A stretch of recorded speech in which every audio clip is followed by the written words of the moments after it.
আসসালামু আলাইকুম। একজন স্বাভাবিক মানুষের ঈদের কেনাকাটা কত টাকা হওয়া উচিত?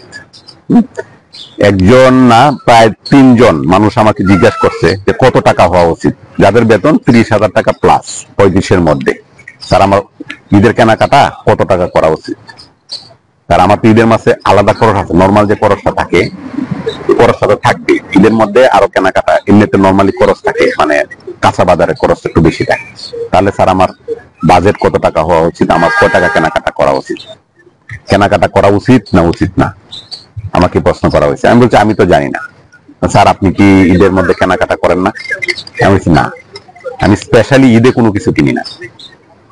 হ্যাঁ, কারণ ঈদে আমাকে কিনতে হবে, ঈদের আগে কিনা যাবে না, ঈদের পরে কিনা যাবে না। ঈদের মধ্যেই সব সৌন্দর্য বাড়িয়ে আসে, ঈদের মধ্যেই সব ডিজাইন আসে। ঈদের পরে কোনো ডিজাইন থাকবে না, অথবা ঈদের আগে কোনো ডিজাইন আসবে না, ওইটাতে আমি বিশ্বাসী না। আমি 1 টাকার জিনিস 100 টাকাতে আমি কিনতে পারবো না, 10 টাকার জিনিস আমি 1000 টাকাতে কিনতে পারবো না। আমার ঈদে কিনতেই হবে, আমার কাপড় না, জুতা কিনতে হবে, প্যান্ট কিনতে হবে, পাঞ্জাবি কিনতে হবে, ওইটাতে আমি বিশ্বাসী না। আমি সব সময় আমার বাজেট সীমিত রাখি। আমার কাছে যখন যে সবারই রাখা উচিত, যে ঈদের যে আপনি মার্কেটিং এর কথা বলতেছেন, আপনার বাজেট যা আছে, বাজেটের বাইরে অবশ্যই মার্কেটিং করা উচিত না। আপনারা অনেকেই যারা অফিস থেকে লোন নেন অথবা ক্রেডিট কার্ড ইউজ করেন, হ্যাঁ, লোন এবং ক্রেডিট কার্ড ইউজ করে যারা ঈদের শপিং করেন এবং এটা শুট করতে আরো 2-3 মাস লেগে যায়, আমি তাদের জন্য বলতেছি।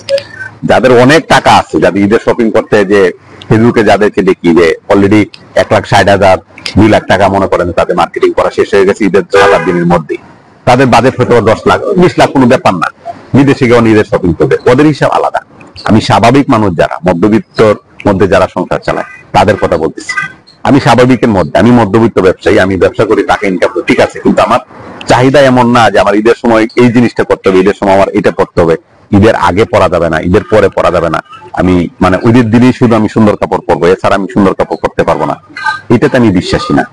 আমি অল টাইম, আমি আমার মতো করে অল টাইম আমার যখন যেটা পছন্দ হয় আমি সেটা কিনি এবং সেটা করি, এবং যখন যেটা লাগে আমি সেটা করি। ঈদের জন্য আমি স্পেশাল কিছু রাখি না। আমি ওদেরকে আমি এই কথাটাই বলছি, শুধু সবাইকে এই কথাটাই বলবো যে বাজেটের বাইরে ঈদের শপিং করবেন না, ঈদের কেনাকাটা করবেন না আপনার বাজেটের বাইরে। যেমন ধরেন আপনার স্যালারি যদি 30,000 টাকা হয়, অথবা 3 লাখ টাকাই হোক আপনার স্যালারি, আপনার বাজেটটা কিন্তু ওই রকমই হবে। 3 লাখ টাকার মানে 30,000 টাকা স্যালারি দিয়ে সে মার্কেটিং এ যে কিনতে যাবে, 3 লাখ টাকাতে কিন্তু তার বাজেটটা এরকমই থাকবে। কারণ তার একজনে একটা শার্ট কিনবে 1,000 টাকা দেয়া, যে 3 লাখ টাকা সে শার্ট কিনবে 4,000 টাকা দিয়ে। হ্যাঁ, আমি আলাদা কথা বলতেছি। ওই টাকাটা যদি আপনার ঈদের দেখেন, ঈদের পরেও কিন্তু দিন থাকবে, ঈদের পরেও কিন্তু সুখ দুঃখ থাকবে, ঈদের পরেও কোনো কেনাকাটা থাকবে, ঈদের পরেও কিন্তু শরীরে সুখ দুঃখ থাকবে। আপনার বাচ্চা অসুস্থ হবে, আপনি অসুস্থ হতে পারেন, আপনার পার্সোনাল খরচ থাকতে পারে, একটা দুর্ঘটনা ঘটতে পারে। অথবা ঈদের মধ্যে যে আপনি আনন্দ করার পরে আপনি একবার মেসে চলে যাবেন, ঈদের কেনাকাটা করেন না করলে যে আপনার নামাজ কবুল হবে না, জিনিসটা কিন্তু এরকম না। পরিষ্কার পরিচ্ছন্ন কাপড় কিন্তু সবসময় পরা যায়, আপনি ইচ্ছা করলে করতে পারেন।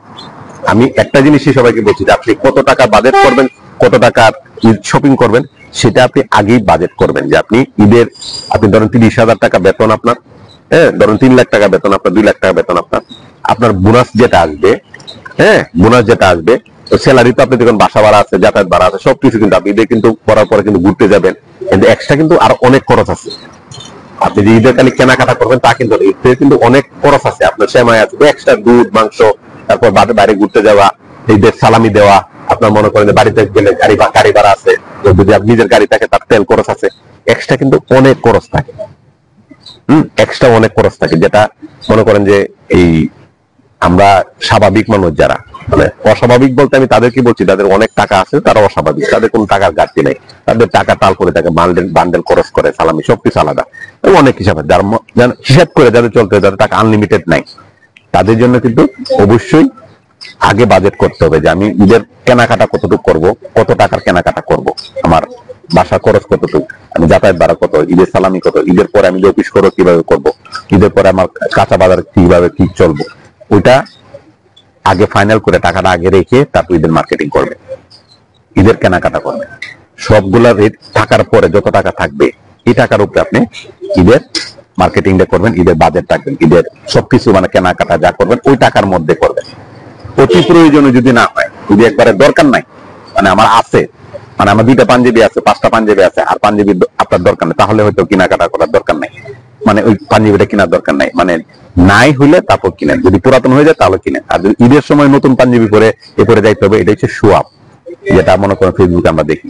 হ্যাঁ, এটা যদি আপনি করেন, আপনি হয়তোবা উপরে গেট আপটা ফেসবুকে ছবি দিয়ে অথবা সবকিছু দিয়ে আপনি মানুষকে বোঝাইতে পারবেন যে আপনি ভালো আছেন অথবা সুখে আছেন, শান্তিতে আছেন, কিন্তু আপনি আলটিমেটলি মানসিকভাবে অশান্তিতে থাকবেন, অর্থ সংকটে থাকবেন, এবং টাকার যে টেনশন যে আপনার কাছে টাকা নাই, এটা কিন্তু ঈদের দিন জামাতের মধ্যে আপনার মনে মনে আপনার ফিল করবেন, এবং পরের মাসটা কেমনে চলবেন এটা কিন্তু সবসময় আপনার মাথার মধ্যে থাকবে যে আমি যে টাকা খরচ করে পারছি বাকি টাকা করতে পাবো। কারণ আপনি ক্রেডিট কার্ড থেকে খরচ করেন, এই টাকাও শেষ, আপনি কারোর কাছে ধার করে নেন, সেটা শেষ, অফিস থেকে যখন আপনি অ্যাডভান্স টাকা নিচ্ছেন সেটা আমরা স্যালারি থেকে আপনার কাটবে, আপনি কারোর কাছে দান নিলে সেটা ঈদের পরে পরিশোধ করতে হবে।